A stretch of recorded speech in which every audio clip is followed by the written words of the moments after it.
It was a crisp morning, May 12, 1993. 30 children from Pinewood Elementary School, aged between 8 and 11, climbed aboard a yellow school bus, buzzing with excitement. They were headed to Redwood Canyon, a nearby nature reserve just 45 minutes outside the sleepy town of Westfield, Oregon. It was a trip every student looked forward to.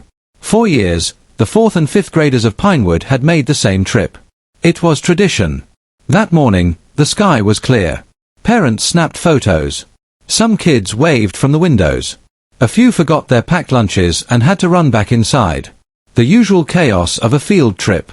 But none of the parents, not one, could have imagined it would be the last time they'd see their children.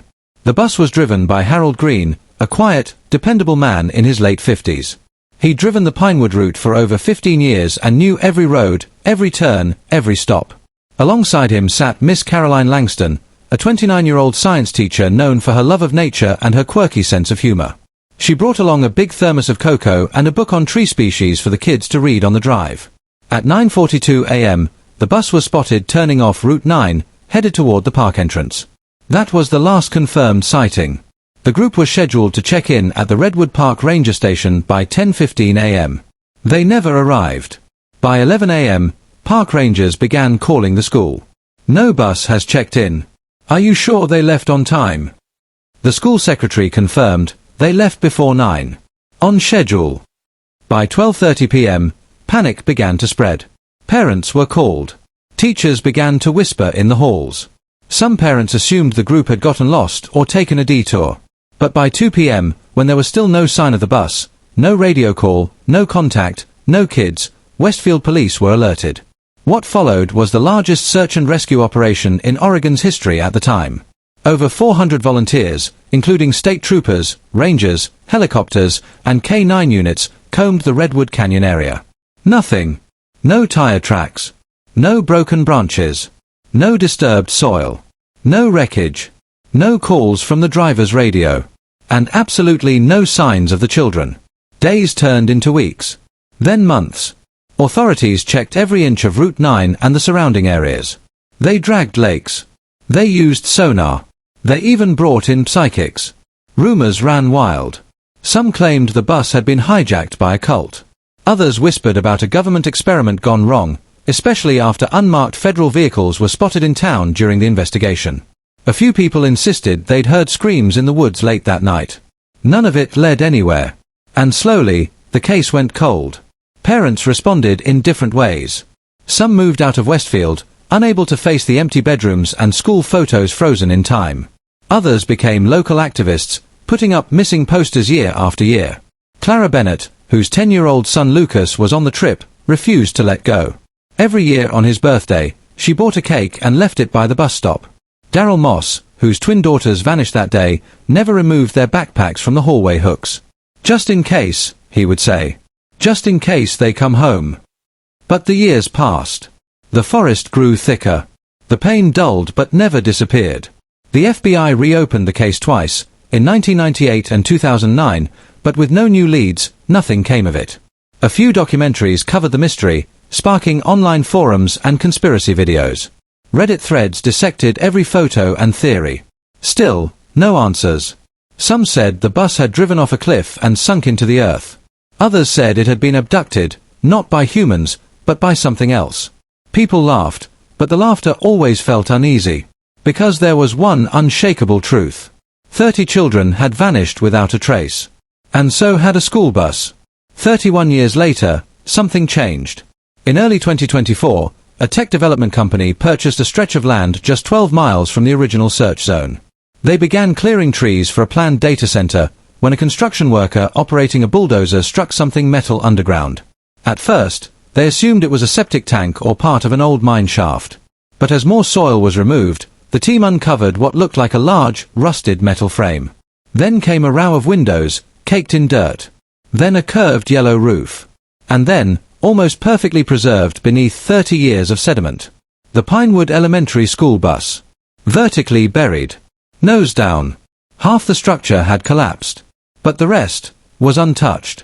Inside the bus were the skeletal remains of 30 children, still seated. Some buckled. Some curled over their backpacks. Shoes still on. Notes still tucked in lunchboxes. The air around the dig site went still. It wasn't just the horrifying discovery, it was the condition. There were scratch marks on the windows. One of the emergency exits had been jammed shut from the outside. And most chilling of all, there were only 30 remains. Miss Langston and Harold Green were nowhere to be found. The site was shut down immediately. Forensics teams worked day and night. News spread across the country. DNA confirmed the children. But how did the bus end up buried vertically? How did no one hear them? Why was there no trace above ground all those years? And the final, unanswerable question. Where did the teacher and the driver go? They never contacted anyone. No credit card use. No passport activity. No sightings. It was as if they had vanished too, separately. Was it a tragic accident? Or something else entirely? The town of Westfield now holds an annual memorial on May 12th. The parents, older now, stand beside a black stone monument with 30 names etched in gold. Beneath the names, a final line remains unanswered.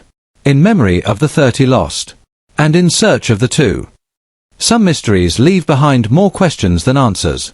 And this was one of them. For months, authorities combed the area using every resource they had. Helicopters circled overhead day and night. Search dogs were brought in from 4 different states. Boats were dispatched to every nearby creek and lake. They used thermal imaging, infrared drones, and even ground-penetrating sonar to search Redwood Canyon's floor. But no heat signatures. No overturned soil. Not even a skid mark. It was like the forest had swallowed the school bus whole. Locals began whispering, "Redwood Canyon doesn't want to be found." And that's when the theories started. Conspiracy theories began to swirl, fed by fear, frustration, and the complete lack of evidence. Some believed Harold Green, the trusted bus driver, had snapped. That he had driven the kids into the wilderness to start over, possibly in some survivalist camp or commune.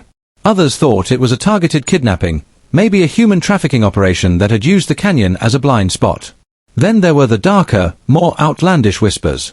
A group of hikers claimed they saw a circle of lights in the sky above the forest the night the children vanished, hovering, silent, then gone in a blink. Alien abduction theories started popping up online within months. Another theory suggested a secret government facility beneath Redwood Canyon.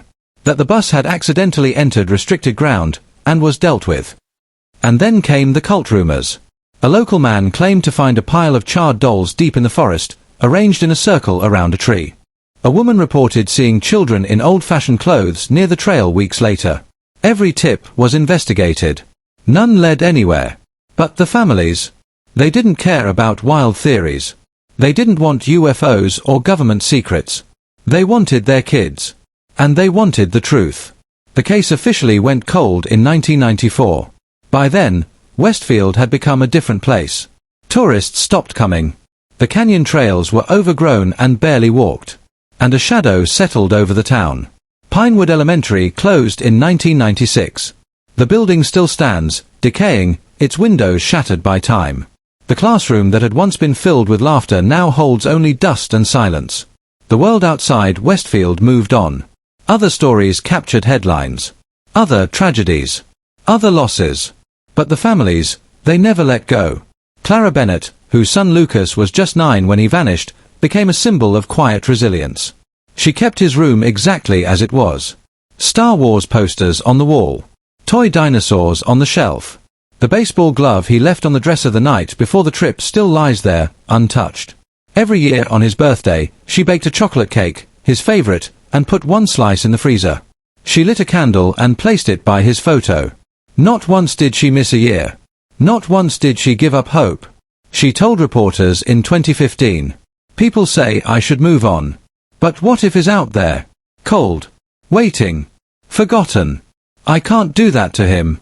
Not my baby." Other parents coped in different ways.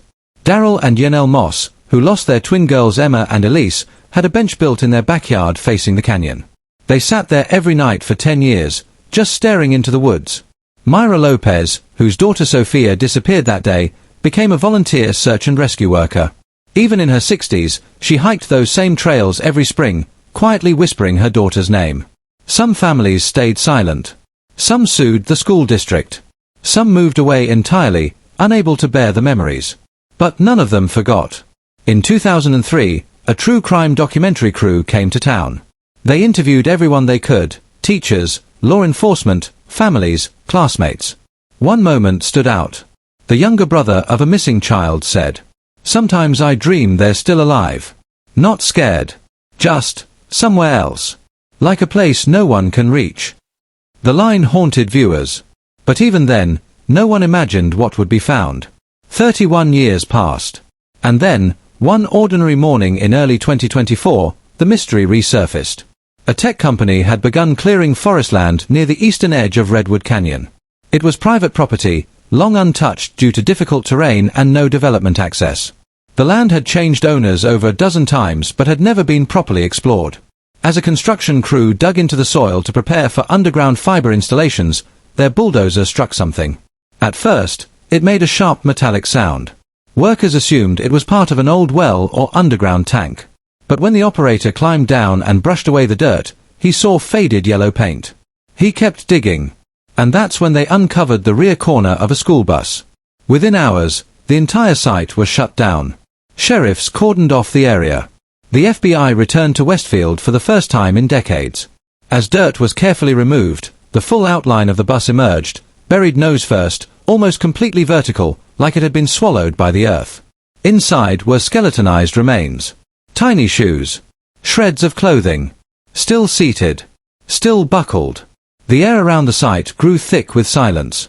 30 children had been found. But 2 were missing. There were no remains of Miss Caroline Langston, the teacher. No remains of Harold Green, the driver. And when forensic teams examined the bus, something strange stood out. There were scratch marks on the inside of the windows. The emergency exit was bolted shut from the outside. And some items inside the bus were not from the 1990s. A child's drawing was dated 2001. How could that be? What started as a tragic mystery had now become something darker and far more complex. And one question remained, after 31 years. What really happened on that field trip? It began like any ordinary job. In January 2024, a construction crew was clearing dense forest land just outside Redwood Canyon, on a stretch of privately owned land about 12 miles east of the original 1993 search zone. The site had recently been purchased by Chronotech Systems, a rising tech firm planning to build a data center. The land was largely untouched, overgrown with pine, cedar, and brush that hadn't been disturbed in decades. Most of the workers assumed the biggest challenge would be tree removal and terrain leveling. But on the morning of January 18th, at around 10:17 a.m., the bulldozer operator, Mike Harlan, hit something. He felt the jolt immediately. At first, he thought it was a boulder, common in that region. But as he backed up, climbed out, and cleared the dirt with his gloved hands, his fingers brushed against metal. Cold. Corrugated. Painted yellow. Mike waved over the crew supervisor. "Could be an old oil tank," someone muttered. "Or a water cistern." But as they kept digging with hand tools, more yellow paint appeared. Then, windows. Then a twisted side mirror. And then, unmistakably, a curved metal roof with faded black letters. Pinewood Elementary School. Silence fell over the site. One of the younger crew members dropped his shovel. Another stepped back and quietly said, "No way. No ***ing way. Asterisk. They had found a school bus, buried nearly 20 feet underground, angled almost perfectly vertical, nose first into the earth. Its frame was crushed in parts, its roof partially collapsed from years of pressure. But the body was largely intact, cocooned in soil, roots, and time. The construction crew immediately stopped work and called the sheriff's department. Within an hour, the site was surrounded with yellow tape. By sundown, the FBI had returned to Westfield, for the first time in over a decade. News vans followed quickly behind. What they were about to uncover would bring the nation's attention right back to a mystery that had gone unsolved for 31 years. Forensic experts worked through the night, carefully removing dirt layer by layer, documenting every inch. As they pried open the rusted-out emergency exit and side doors, the stale breath of time escaped. A wave of dust, decay, and childhood memories. Inside the bus, time had stood still. The skeletal remains of 30 children were found, many still seated, some hunched over.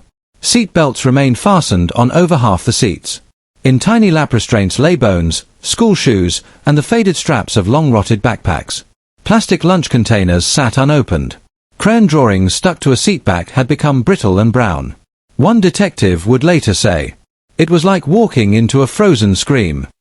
But there was more. As the investigation team catalogued the scene, they made a chilling discovery. The remains of the two adults, Miss Langston and driver Harold Green, were missing. Gone. There were no adult skeletons. No trace of their personal effects. Not even a broken wristwatch or a driver's ID badge. Two lives had simply vanished. And then came the disturbing details.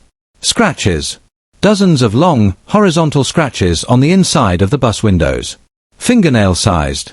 Repetitive. Deep. They told a story of children, likely alive, trapped, trying to claw their way out. The emergency rear exit showed signs of tampering.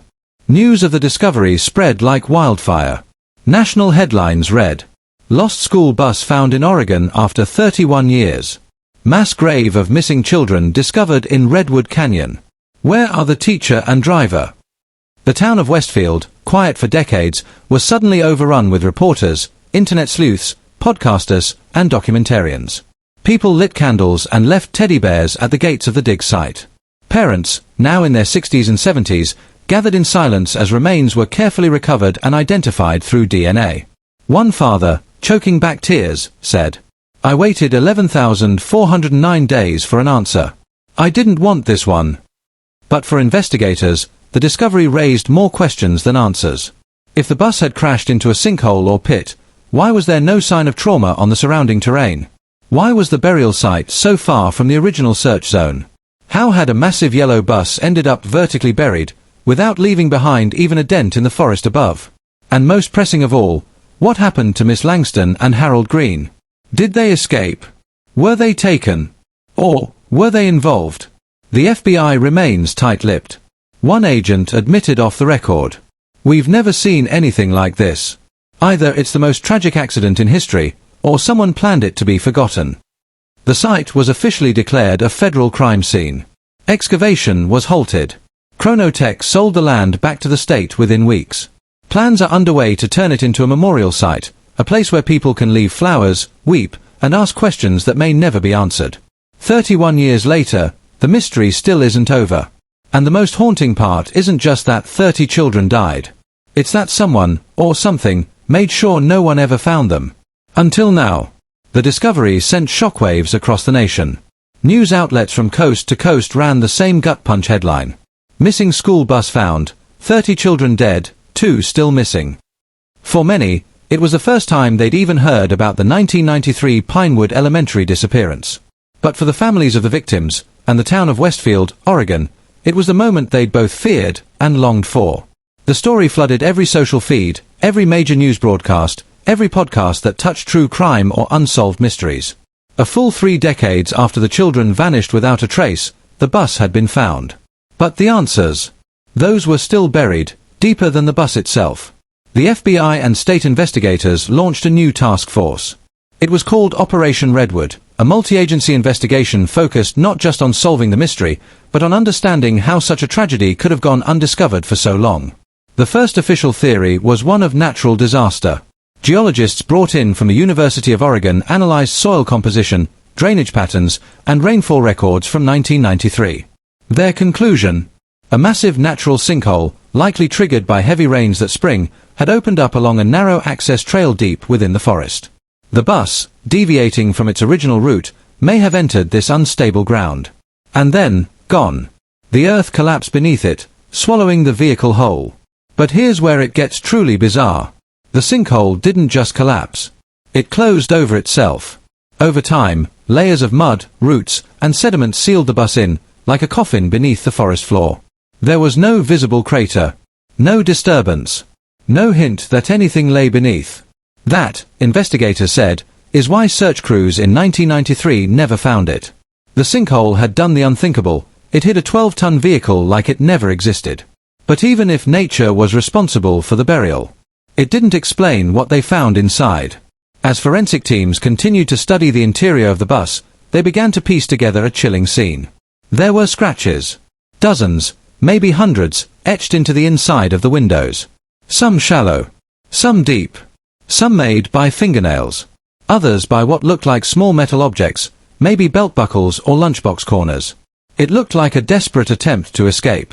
and the longer they examined it, the more disturbing it became. The rear emergency exit, the one every school bus has for quick evacuation, was jammed shut. But not from damage. From outside interference. A bent steel rod had been threaded through the latch, locking the door shut from the outside. Someone had sealed them in. Deliberately. That finding flipped the narrative entirely. This was not just a tragic accident. Now, it looked like someone wanted to make sure the children never got out. Then came the most perplexing part. When investigators reviewed remains, they identified exactly 30 children. But there were no adult remains. Miss Caroline Langston, the young teacher, and Harold Green, the veteran bus driver, were both missing. No bones. No hair. No jewelry. No signs they had ever been inside the bus at all. And yet, they were on the manifest. They boarded the bus. They were seen by dozens of witnesses that morning. So where did they go? That question opened the floodgates to new theories. Some speculated that they escaped, barely, maybe injured, and too traumatized to return to civilization. Maybe they had survivor's guilt. Maybe they suffered amnesia. Maybe they were abducted themselves. But those theories quickly ran into a wall. There were no hospital records, no financial activity, no verified sightings. Their families never heard a word. Their bodies never turned up. Others believed something more sinister. That Harold Green and Miss Langston were somehow involved, that they had orchestrated the event. But what motive could they possibly have? Neither had any criminal background. Neither had life insurance policies or debts. Neither had any known affiliations to extremist groups, cults, or conspiracies. And besides, why would they kill the children, bury the bus, and vanish? The logistics alone seemed impossible. But still, suspicion hung in the air. Then came the final group of theorists, the ones who believed something darker happened that day. Something not natural. A handful of locals pointed to old native legends about Redwood Canyon. Stories of the forest that remembers, and warnings to never disturb the deeper trails. Hikers had long reported strange phenomena in that part of the woods, vanishing wildlife, sudden changes in temperature, strange lights in the fog. One former ranger told a podcast crew, "That part of the canyon, it's like the air changes when you cross a certain line. Like you're not on Earth anymore." Others noted that there were no insects or plant life growing on the exact soil patch where the bus was found. Even after decades, the ground above it was dead. Some believe the canyon itself took the bus. That the children were not just buried, but offered, as part of something older, ancient, and hidden beneath the soil. Of course, the FBI dismissed these claims. They stuck to their report. It was an unfortunate accident, made worse by environmental conditions and poor search coverage. But even the most skeptical agents couldn't explain why the bus left its route that day. Why a seasoned driver like Harold Green veered onto a closed trail, through a sealed access gate, with no radio communication. Or why, 31 years later, the two adults who could have explained it all were still missing. The final report closed the case. But for the families, it was far from over. They buried their children in spring of 2024, together. A joint memorial was held at the edge of the canyon. But the stone monument had 32 spaces. Only 30 were filled. 2 names remained unmarked. Miss Langston. Harold Green. 2 ghosts haunting the edge of a mystery. And in the silence left behind, one question remains. Was this a tragedy, or was it a trap? 30 funerals were held in Westfield during the summer of 2024. They were not loud, dramatic affairs. They were quiet. Somber. Heavy with 3 decades of grief, frozen in time. Some parents had white hair now. Others walked with canes. But when they stood before those tiny caskets, they weren't old. They were the same mothers and fathers who had dropped their kids off at school on May the 12th, 1993, not knowing it was goodbye. The town came together, like it hadn't in years. Schools closed for the day. Shops pulled down their shutters. The church bells rang 30 times. Not a single family asked for a private ceremony. They left together, one father said, and they'll come home together. DNA tests confirmed every child. Some results came within days. Others took weeks. But each parent was given the devastating certainty they had both feared and prayed for. Among the recovered items were old Polaroids, sketchbooks filled with childlike doodles, and love letters never delivered. One letter, addressed to Mom, was written in pencil and folded inside a faded notebook. "I miss home, but I like the trees. I hope we see a deer. Love, Kyle. Another backpack held a crushed juice box and a photo of a golden retriever. On the back, a scribbled note, "This is Maximum. He will be mad I left." Each discovery was a dagger. And yet, somehow, a blessing too. After 31 years of not knowing, the families finally had something they could hold on to. But the closure wasn't complete. The funerals ended, but the questions remained. Why had Harold Green, a seasoned, reliable driver, taken an unauthorized route into a closed section of the forest? Why had there been no distress signal, no call for help on the radio?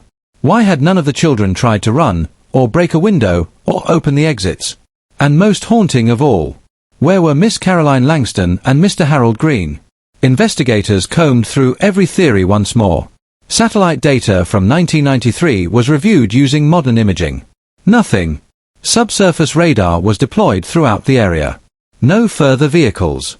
No graves. No tunnels.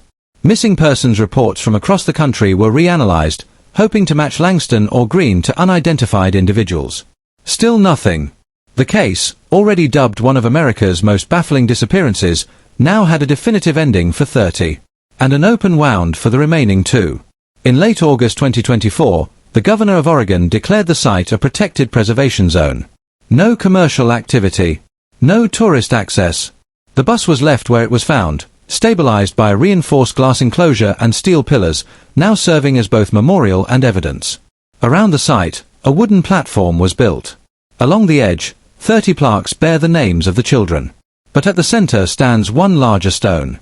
It reads, "In memory of the 30, and in search of the 2. Locals leave flowers every week. Some leave drawings." One child, who wasn't even born when the tragedy occurred, left a lunchbox and wrote, "So they don't go hungry." To this day, investigators continue to search. Once a month, a small crew of FBI and state agents return to the canyon, focusing on the unexplored ravines and ancient logging paths no longer found on maps. Dogs are brought in. Drones fly overhead. Still, nothing. There's no blood trail. No clothing scraps. No bones. Just questions, echoing louder with each year that passes. Podcasts, documentaries, and Netflix specials have tried to dissect every possibility. Some believe Langston and Green escaped during the sinkhole collapse, panicked, and ran, only to later perish or go into hiding. Others believe one of them was responsible. That either the driver or teacher orchestrated the burial and walked away clean. But most theories fall apart under scrutiny. Why would someone kill 30 children and not claim it? Why vanish for 31 years without using a bank, phone, or ID? And what about the objects found on the bus, items from the early 2000s? Water bottles, stickers, toys that didn't exist in 1993. Did the children survive longer than anyone thought? Did someone return to the site after the bus was buried? Or did time move differently in that patch of forest? A new theory has quietly emerged among internet forums and fringe investigators. That the Redwood Canyon isn't just a forest. That it might be a thin place, a spiritual or dimensional rupture where reality bends. Some refer to the stretch where the bus was found as the Hollow, a place where the past and present bleed together and where time forgets the living. A former search and rescue volunteer said on a podcast, "I walked within 50 feet of that spot in '93. I swear it. There was nothing there. Just earth. Now you're telling me a whole bus was under my boots. Either I was blind, or that bus wasn't there yet." Of course, the official record says otherwise. The final FBI report, dated September 2024, closed with a simple conclusion. Natural geological collapse. Sealed by sediment. Human error. No evidence of foul play. But even agents admit, off the record, that parts of the case don't sit right. Because at the end of it all, there's one thing no one can explain. Why 30 children died underground, and 2 people never left a trace. The case of the vanished field trip of 1993 now holds a place in American history, alongside the Dyatlov Pass, Flight 370, and the Roanoke Colony. Mysteries we think we understand, until we look closer. And every month, as searchers walk the wooded edges of Redwood Canyon, they still ask the same question. Where are they? Because one thing is certain. The forest remembers. And one day, it might speak again. 30 children. 2 missing adults. And a bus buried beneath 3 decades of silence. If this story moved you, hit that like button, and subscribe for more haunting true tales and unsolved mysteries. What do you think happened in Redwood Canyon? Drop your theory in the comments. We read every one.